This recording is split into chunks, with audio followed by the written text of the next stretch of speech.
What's going on, everyone? Talon here, and welcome to another account progression video. Alright, so it's time to get Spider-Man 2099 here, or Miguel O'Hara, up to Tier 2. So I just finished getting his gears up to all 20, so he is finally ready to go. So let's go ahead and take a look at him before we Tier 2 him, though. So here's his stats. We're at just 47% skill cooldown and 46% ignore defense, so we're only a few points shy of the cap there, so we're almost there. Just need to probably give him a few uru to finish that up. And then we have 30% crit rate and only 140% crit damage, so those are still pretty low. Let's go ahead and check out his skills here. So the only one I have leveled up is the third skill, and that was to get more of the defense decreasing for the enemy. Besides that, everything else is just at skill level 1 for me right now. His isolate set, I have Power the Angry Hulk. Definitely want to go with an attack-based set for him to give him a little extra damage, especially if you're going to be using him in Alliance Battle Extreme.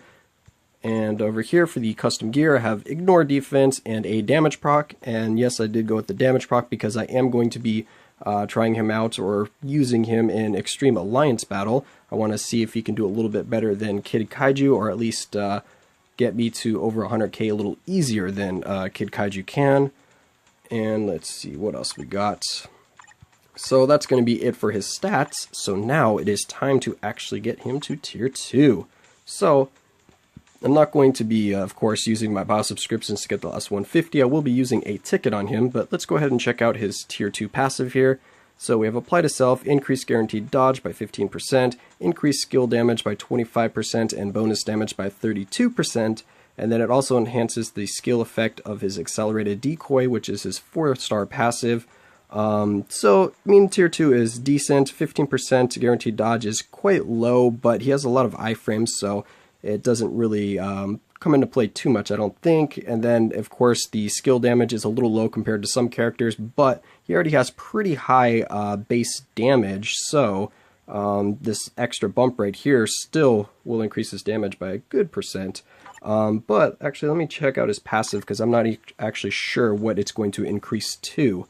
So right now, his Accelerated Decoy, we get 50% rate when hit to guard against one hit for 2 seconds, ignores invisibility, and then he is invisible, or the target can't see him 75% of the time, or a 75% chance for the target to lose tracking on him is what that looks like it means to me.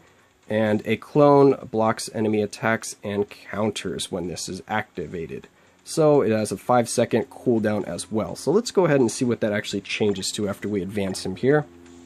So let's go ahead and use our very last Tier 2 ticket. It's kind of sad, I'm going to have to build these up again. We'll get another one in, what is it, like 2 weeks from now or something like that, or a week and a half. So I'll have at least one more pretty soon. But anyway, I'm going to be using my last one here on Miguel. So let's go ahead and advance him. Alright, perfect. So now we have Miguel here at Tier 2, so let's go ahead and share that. Alright, we'll back out here. So we have Spider-Man of the Future. So let's go ahead and look at his passive now and see what it changed to. Alright, so now it's just activation when hit, so there's no more percent chance. So it's basically if he gets hit and his passive is activated or off of cooldown, it will trigger. And it's still guard against one hit for 2 seconds, 75% chance for ignore targeting. So everything is pretty much the same, except now it is guaranteed when he's hit to go off instead of just a 50% chance. So, I mean, that's nice, of course. So now it guarantees that every 5 seconds I will be able to guard against one hit, and I will have some kind of protection 75% of the time from the opponent over that 2 seconds. So it is actually a really powerful passive, and comes into play quite a bit in PvP scenarios, because I've noticed it in timeline battle when I kind of fight him. It's sometimes very, very difficult to keep my attacks on him. Like, I keep losing targeting, or he's blocking it, or he's in an iframe, so he is pretty tough to deal with in PvP. So that is something that you can also build him for. If you give him an immunity obelisk, then he will be very good in Alliance Conquest. But even with just the damage proc, because of the iframes and because of his 4-star passive, he will still do fairly well in Alliance Conquest. So you can build him, of course, towards Extreme Alliance Battle and still have him be very powerful in Alliance Conquest. So now that we have him at tier 2, it is time to test him out a little bit, so let's go do that.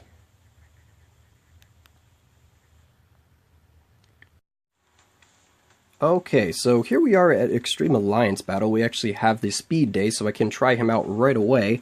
So we're going to go ahead and use this team here. We have all of the spiders, so we can get a good amount of team-up bonuses going. We get some physical attack, crit rate, dodge, skill cooldown, crowd control, and then crit damage and ignore defense. And what's really nice about this is we get that 4.8% of each of these right here, the ignore defense and skill cooldown. So that does cap him off, because as you remember, I was just a few percentage short, about 4% overall for each one. So that does get us to max for ignore defense and skill cooldown, which is nice. And of course, we're going to be using his leadership, because we do need that ignore dodge, because I do not have that on his obelisk, and he doesn't have any natively. So we are going to need that if we're going to be able to get a good score here. So let's go ahead and load him up and see how he does.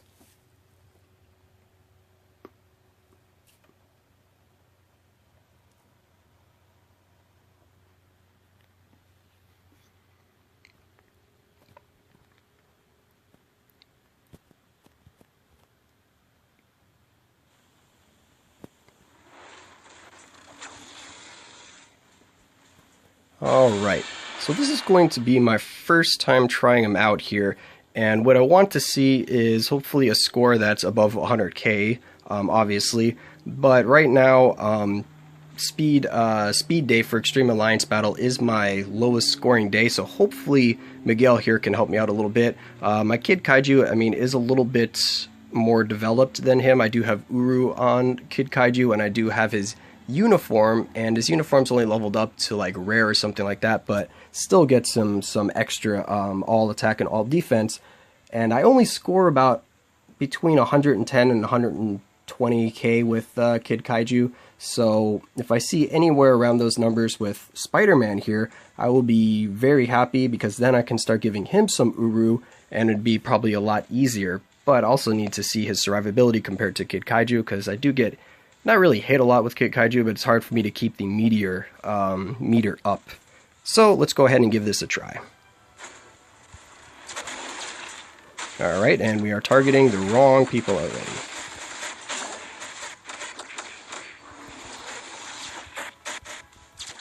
Alright, not sure what kind of skill rotation I want to do here.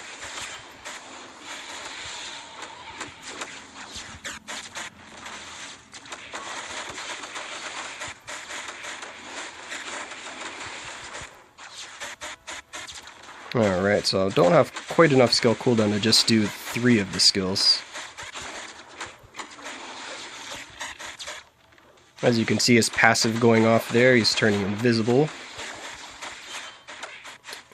I'm having a hard time keeping him targeted on the Frost Beast, but that's because he's moving around a lot.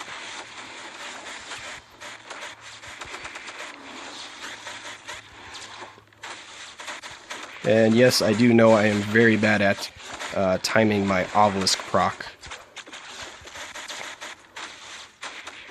because I'm pretty much just trying to figure out a good skill rotation for me right now.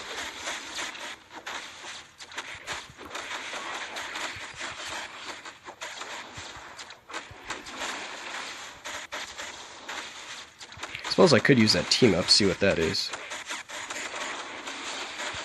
Looks like, what was that, his 3rd skill?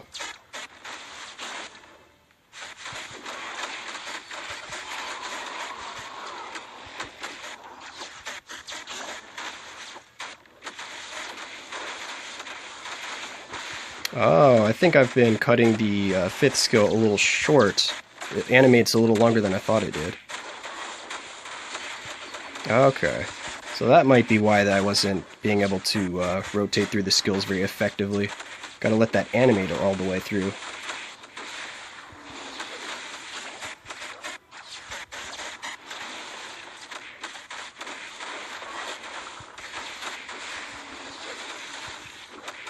Okay, so it looks like when he does that hit on the ground...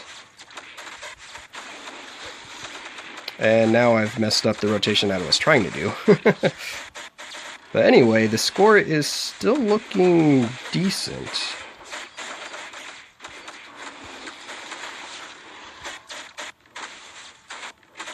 Alright, so it does look like we're going to at least reach the 100k, so that is nice.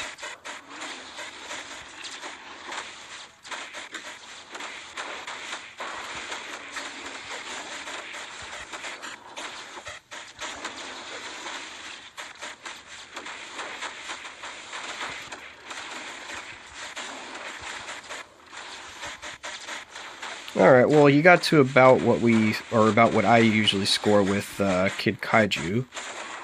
So that was actually not too bad. I'm pretty happy with that result, because that means if I just work on Spider-Man a little bit here, he's going to be a little easier to use than Kid Kaiju, because I don't have to keep kiting around as much or moving around and all that kind of stuff. So it just looks like a little easier to play than Kid Kaiju. And of course, that was me literally doing Extreme Alliance Battle for the very first time with him.